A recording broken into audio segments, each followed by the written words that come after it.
Hello, Snacksonistas, and welcome to our Magic Kingdom day of our March Disney World trip. We started our day walking from the Polynesian to the Ticket and Transportation Center. From where we were at the Polynesian, we were in the Morea section. It was actually closer for us to walk to the Ticket and Transportation Center. And from there, we took the ferry boat over to a very foggy Magic Kingdom. It was a really fun way to get to Magic Kingdom with toddlers. It wasn't as crowded as the monorail, and everything felt a little bit more open and like we could breathe a little bit easier with our toddlers.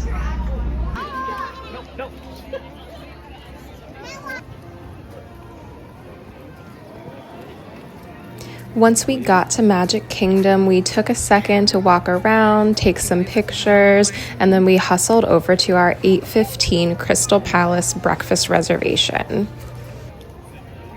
Now, while it was difficult for our family to get up early enough to rope drop Magic Kingdom, it made it a lot easier that we were on the monorail and at the Polynesian, close to the Ticket and Transportation Center. If we weren't at this location, I probably would not have made an 8:15 character breakfast reservation, but since we were, I figured we'd take advantage of it this time.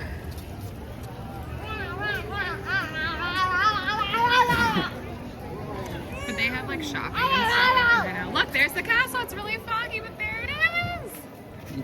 Yeah. Cinderella's castle. Yay!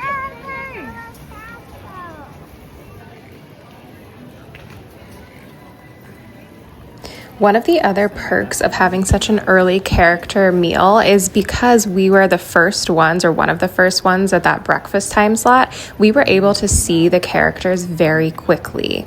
So within probably 15 minutes of getting to our table, we were able to see all of the characters, and then we were able to relax and enjoy our meal. And I'd probably give it about a 7 out of 10 for experience mostly. The churro waffles did live up to the hype, but the rest of it was regular buffet food. After breakfast, we waited in the standby line for Dumbo, which was probably about 10 or 15 minutes first thing in the morning.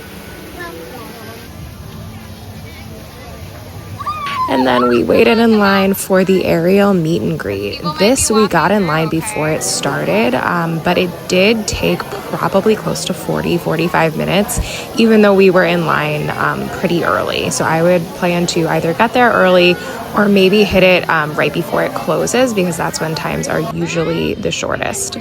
After that, we went to Winnie the Pooh. We had a lightning lane, thankfully, because this was still about a 15-minute wait with the lightning lane. But my kids loved this one. It's a classic, and it is just nice for kids who don't really love a full roller coaster, but do still enjoy the theming and the experience of a ride.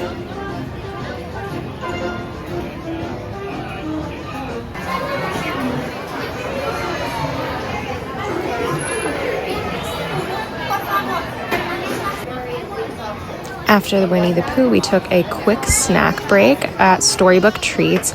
They have really fancy sundaes here, but we just got the regular ice cream.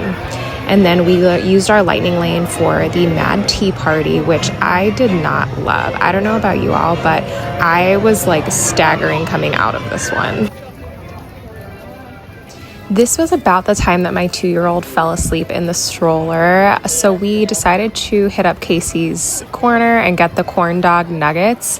This, if you don't know, we had the dining plan, and we were able to get this for a kid's dining credit, which was a great value. And during this time, there also was a little show happening, Mickey's Friendship Fair, so my older daughter and I decided to go over and watch it, and I'm glad we did, because she said that was incredible when it was over. So after that, we thought we were going to go back to the hotel room and do a little midday break. However, I goofed here, and I realized as we were on the ferry boat back that we had our lightning lane for Peter Pan at about 2 p.m. and it would have long since expired by the time we got back to Magic Kingdom. So we got right back on the next ferry boat back over, and we used our Peter Pan lightning lane. Thankfully we did, because my kids love this ride and they love the movie. This ended up being kind of another long-ish wait, just the way we hit it. We ended up walking right behind a really large party with our lightning lane. But after that, we decided to use our next lightning lane for It's a Small World, which by this point, by the end of this ride, we were all basically falling asleep in the little boat. So we decided to take that as our cue, and we got back on the ferry boat, back to the Polynesian to do a little bit of a nap, a little bit of swim time. And I didn't get good video of the swimming, but here are a couple of pictures from the splash pad, the Moana splash pad, in case you want to know what that looks like. After our little swimming and resort break, we got right back on that ferry boat and went back over to Magic Kingdom.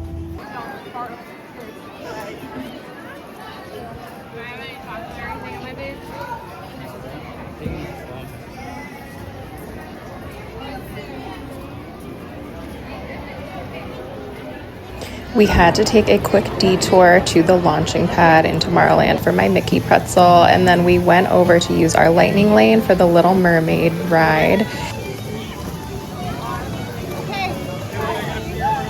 Now, my kids loved this one. However, full disclosure, it did break down a couple of times. Luckily, it was just a quick stop, but we made it through without much trouble. And we were able to hit our next attraction, which was Enchanted Tales with Belle, which was a fun little show. And you were able to meet Belle at the end, and all the kids participated, and it was super, super cute. At this point, it was about 8:30, so we were able to sneak in quickly with slightly lower wait times to see Cinderella, and at this point, the visiting princess was Snow White. Then we caught some fireworks as we took the ferry boat home. If you like this video, make sure to please like and subscribe so you don't miss anything in the future.